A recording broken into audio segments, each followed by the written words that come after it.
বিয়েবাড়ির স্বাদের গরুর সাদা মাংস। এই মাংসটা খেতে এত মজা যা বলার বাইরে। তো আজকে রান্না করব হচ্ছে বিয়েবাড়ির স্বাদের সাদা গরুর মাংস, তাও আবার ঘরোয়া উপাদানে, আবার হচ্ছে প্রেশার কুকারে তাও। তো যে যেখান থেকে আমার এই ভিডিওটি দেখছেন সবাইকে জানাচ্ছি আন্তরিক অভিনন্দন। আশা করি যারা আমার এই ভিডিওটি দেখছেন, যদি ভিডিও ভালো লাগে অবশ্যই লাইক, কমেন্ট এবং শেয়ার করে দিবেন। আর কে কোথা থেকে দেখছেন সেটা কিন্তু অবশ্যই কমেন্টের মাধ্যমে জানাবেন। তো আজকে রান্না করব বিয়েবাড়ির স্বাদের সাদা গরুর মাংস। সেই জন্য গরুর মাংস নিয়ে নিয়েছি, আর এখানে কয়েকটা কাঠবাদাম আর হচ্ছে পেস্তা বাদাম আর কিছু পেঁয়াজ বড় বড় করে কেটে নিয়েছি। এগুলোকে আমি ব্লেন্ডারে ব্লেন্ড করে নেব। সাদা মাংসতে পেঁয়াজের এই বাটা পেঁয়াজ আর হচ্ছে বাদাম বাটাটা দিলে গরুর মাংস খেতে খুবই মজা লাগে। তো আজকে যেহেতু প্রেশার কুকারে খুব সহজে রান্না করব, তাই একটা প্রেশার কুকারে নিয়ে নিলাম। এখন গরুর মাংস ধুয়ে পানি ঝরিয়ে রেখেছিলাম, তো সেই গরুর মাংসগুলো এখন প্রেশার কুকারে একে একে দিয়ে দিব। একদম সিম্পলভাবে রান্না করব। এখানে কিছু গোটা গরম মশলা দিয়ে দিলাম, তেজপাতা, দারচিনি, এলাচি এবং হচ্ছে কয়েকটা গোলমরিচ আর লবঙ্গ। তারপর এখানে দিয়ে দিব ব্লেন্ড করে রাখা কাঠবাদাম, পেস্তা বাদাম আর হচ্ছে পেঁয়াজের মিশ্রণ। স্বাদ অনুযায়ী লবণ দিয়ে দিব। আর এখানে আদা রসুনের বাটা দিয়ে দিলাম 2 টেবিল চামচ পরিমাণ।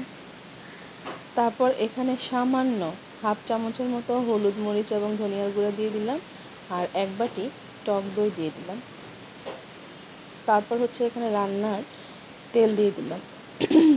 এখানে গরম মশলা পাউডার দিয়ে দিলাম, আর হচ্ছে জিরার গুঁড়া দিয়ে দিলাম। যেহেতু প্রেশার কুকারে রান্না করব, তাই একবারে বেসিক সব মশলাগুলো দিয়ে খুব সুন্দর করে মাখিয়ে এটাকে রেস্টে রেখে দিব 20 মিনিটের জন্য। তারপরে হচ্ছে প্রেশার কুকারে ঢাকনা বন্ধ করে বসিয়ে দিব।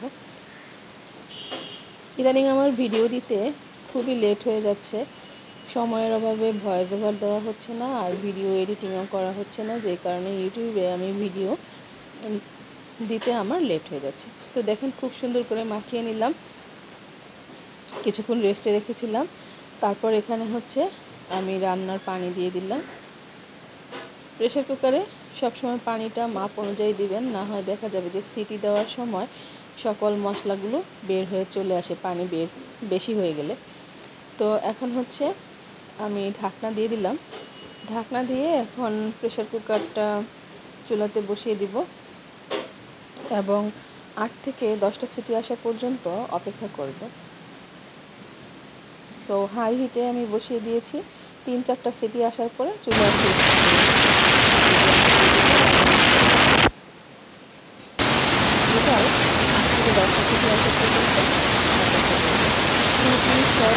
এইভাবে সারাদিনের মতো রান্না করলে খুবই ভালো লাগে। আর বিশেষ করে যে বাচ্চারা আছে তারা তো তেমন একটা খেতে পারে না, তো তাদেরকে যদি আপনারা এই রেসিপিটা করে দেন খুব খুব মজা করে খাবে। একদম আমি গ্যারান্টি দিচ্ছি, চেটে পুটে ভাত খেয়ে নেবে। তো প্রেশার কুকারের ঢাকনাটা আমি খুলে দিয়েছিলাম কুকারের প্রেশার কমিয়ে নিয়ে। তো তারপর হচ্ছে আমি দেখে নিচ্ছি যে মাংস কী পরিমাণ সিদ্ধ হয়েছে। তো ভালো সিদ্ধ হয়েছে। এখন হচ্ছে আমি এই প্রেশার কুকার থেকে মাংসগুলো নর্মাল হাঁড়িতে ঢেলে নিব। তো তার আগে আমি কয়েকটা গোটা কাঁচামরিচ দিয়ে দিলাম, আর হচ্ছে এখন নেড়ে চেড়ে সামান্য চিনি দিয়ে দিব। যেহেতু সাদা মাংস, একটু চিনি দিলে খেতে খুব খুব ভালো লাগে। তো নেড়ে চেড়ে চিনিটা মিক্স হয়ে যাওয়ার পরে আমি হাঁড়িটা পরিবর্তন করে নিব এবং হচ্ছে পেঁয়াজ বেরেস্তা দিয়ে দিব। আর হাঁড়ি থেকে অন্য হাঁড়িতে ঢালার সময় অবশ্যই সাবধানতা অবলম্বন করবেন, কারণ গরম মাংস শরীরে যদি ছিটে আসে তাহলে আবার পুড়ে যেতে পারে। তো এখন এই ঝোলটা আমি কমিয়ে একদম মাখো মাখো করে নিব। আর দেখেন মাংসগুলো কিন্তু গলেনি, একদম আস্তে আস্তে রয়েছে। আর এখনই এত সুন্দর ঘ্রাণ আসতেছে যেটা বলার বাইরে। আর উপর থেকে একটু ঘি ছড়িয়ে দিবেন, তাহলে খেতে আরও বেশি ভালো লাগবে। এই পর্যায়ে আমি কিছু পেঁয়াজ বেরেস্তা করে রেখেছিলাম, পেঁয়াজ বেরেস্তা দিয়ে ঝোলটা আর একটু টানিয়ে নেব। তো গরুর সাদা মাংস কিন্তু খুবই জনপ্রিয় একটা খাবার, বিশেষ করে পুরান ঢাকাতে সাদা মাংসটা করে থাকে বেশি।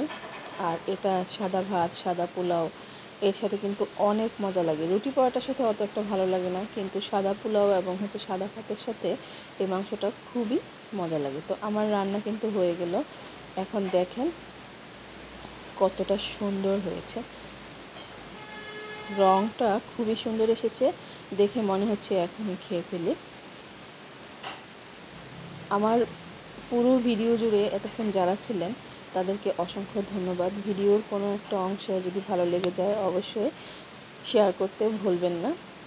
আর যারা এখনও চ্যানেল সাবস্ক্রাইব করেননি অবশ্যই সাবস্ক্রাইব করে দিয়ে পাশে থাকা বেল আইকনটি চেপে দিবেন, তাহলে নতুন নতুন ভিডিও দেওয়ার সাথে সাথে আপনাদের কাছে নোটিফিকেশন চলে যাবে। তো আমি একটা বাটিতে সার্ভ করে নিচ্ছি।